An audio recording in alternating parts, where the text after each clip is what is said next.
Hi everyone.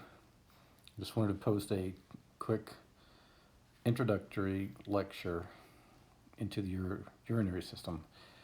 And as with all the systems, there's an outline. You can see we're going to just do some introduction, a little anatomy, a little renal physiology, and a little bit more about renal physiology. And then, of course, we have our stated objectives, such as what is the basic function of the urinary system. And so we'll just kind of start off with that today, just kind of an introduction into the system, and eventually get into the countercurrent mechanism and some summaries of some other systems. So if we were to start off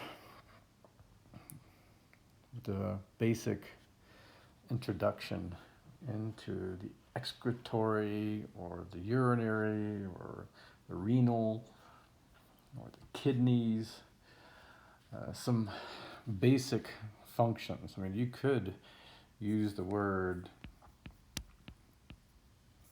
homeostasis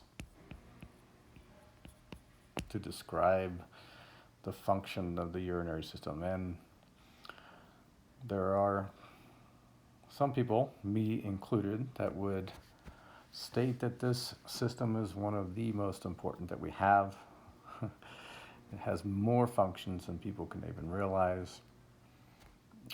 One of the most recent functions that people have identified has to do with longevity, lifespan, and its association with the kidney's ability to regulate phosphorus, something that you might want to look into.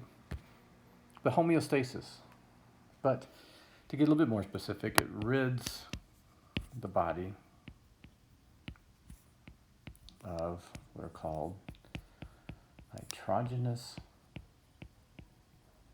wastes.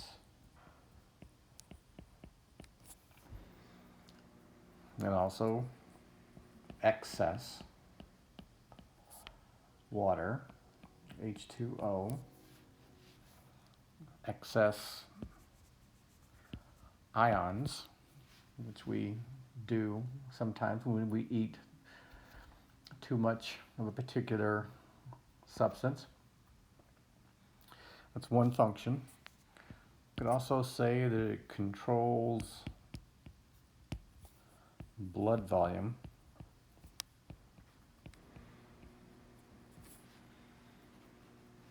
as well as the blood's composition. So it has many functions, and I could talk about it all day. So it has other functions that we'll talk about, which are things like producing renin, which regulates our blood pressure, erythropoietin, which is involved in red blood cell production, helps in the metabolism of vitamin D. It's involved in gluconeogenesis, and sometimes even during prolonged fasting,